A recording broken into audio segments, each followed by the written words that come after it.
A submissive Jayalalitha says will accept the Supreme Court's verdict on the common syllabus, verdict expected by 11 a.m. tomorrow.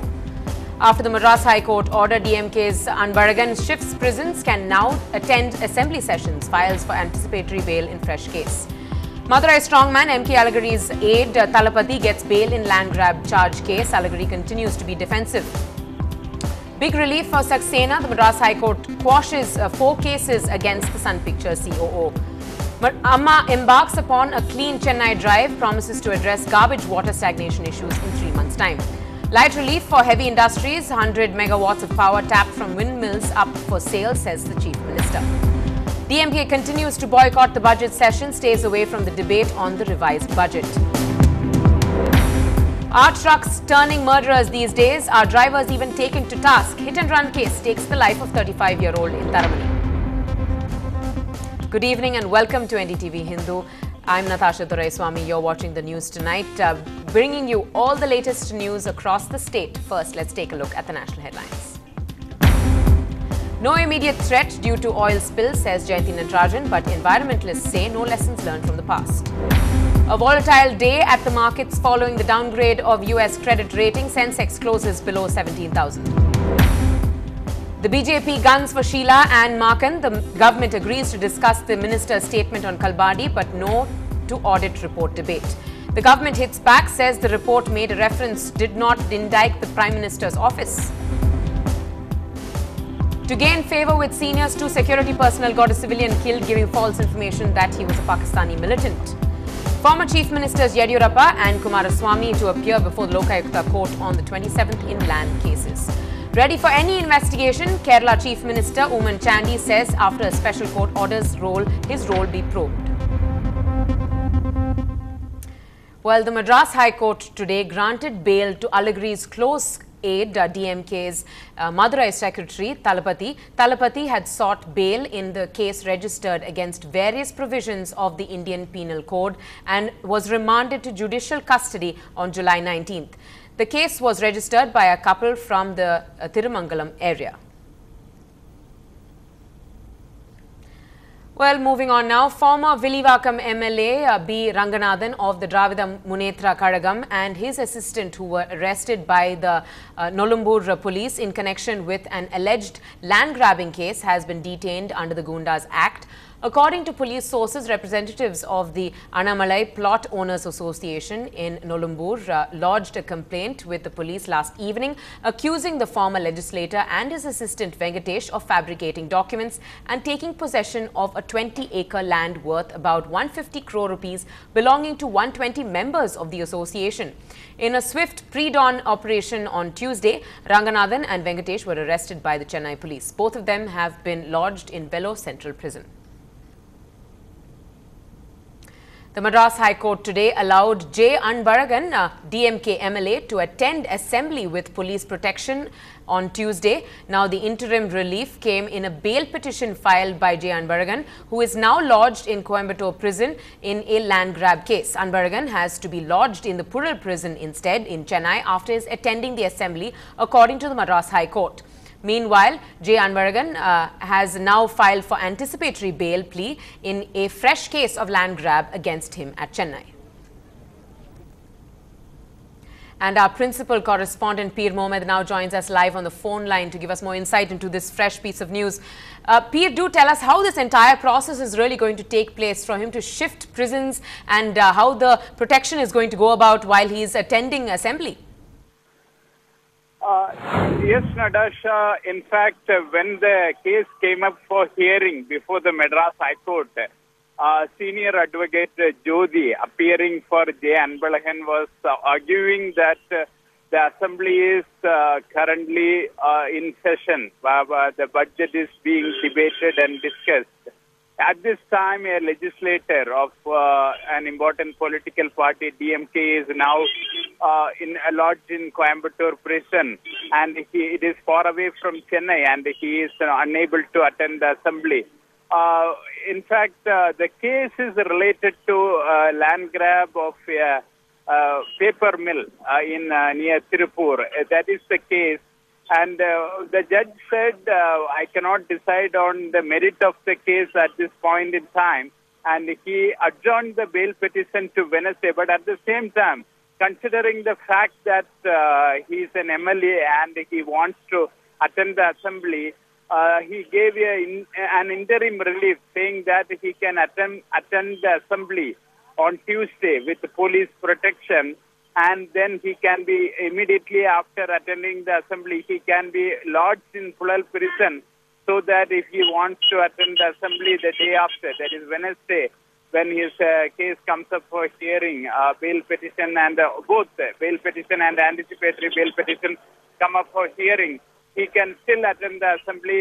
Coming from Pulal prison will be easier for him, and he can come with police protection and attend the assembly even on Wednesday before his bail plea is decided. And at the same time, he has also filed an anticipatory bail petition in a property at Venkatnarayana Road, Srinagar. It is also a land grab case, and NRI has filed a complaint. And that case, anticipatory bail plea is also coming up on Wednesday along with this bail petition.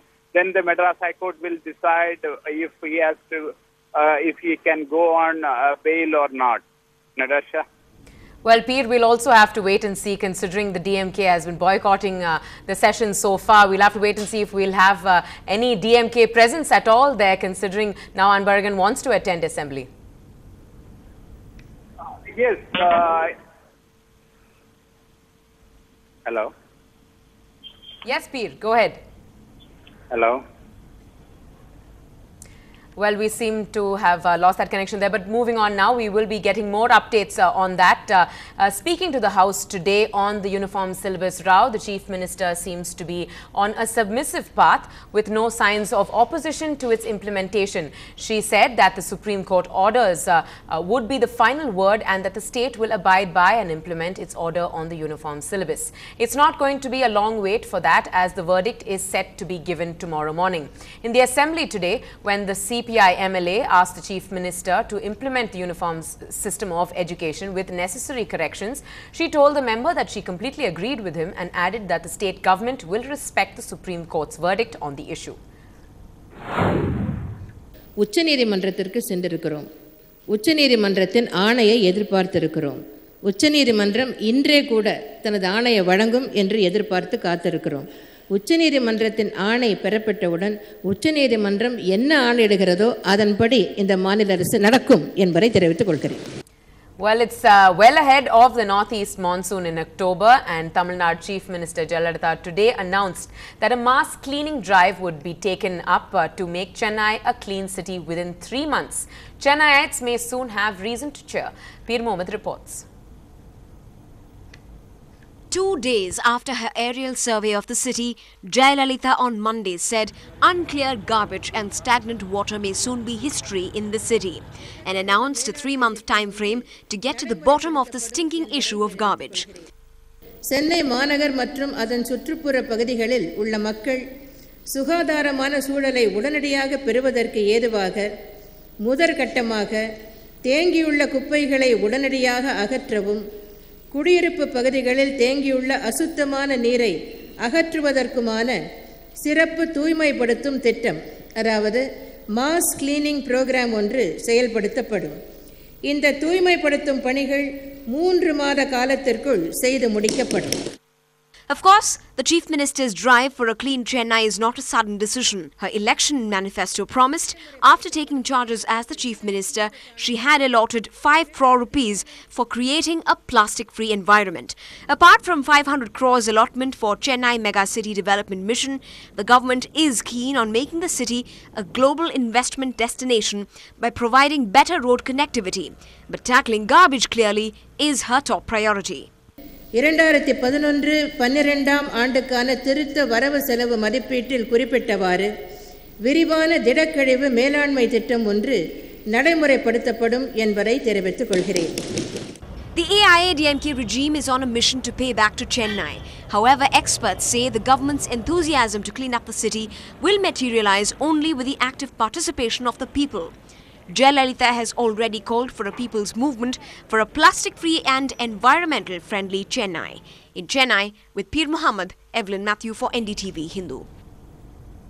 Well, as a relief to heavy industries, the Chief Minister also announced at the Assembly that the heavy industries can possibly buy electricity from Tamil Nadu Electricity Board from 10 p.m. to 5 a.m. 100 megawatts is the estimated power generated from the windmills that will be sold to heavy industries. In the months of August and September, it is expected that the windmills will generate more power. Well, it's been a busy day at the Assembly as the government's new budget was under debate. The DMK continued to boycott the session, while the Chief Minister responded to some members who complained of the state going into further more debt from the previous government's 1 lakh crore debt was now up to 1,18,000. To these questions, the Chief Minister said that the 13th Finance Commission has prescribed that the debt can be 24.5% of the gross state domestic product and have been able to maintain the debt at 20.43%, which is well within the limit. Well, in a clarification coming in from the Chief Minister, she made it very clear how exactly the underprivileged students of Tamil Nadu would be given their funds as an incentive for not dropping out of schools. She said the money will be deposited in their names and that the amount will be given after the students passed out of the schools with interest. It may tone down the +1, +2 வகுப்புகளில் பயிலும் மாணவ மாணவியருக்கு கைச்செலவுக்காக இந்த பணத்தை அரசு கொடுக்கவில்லை.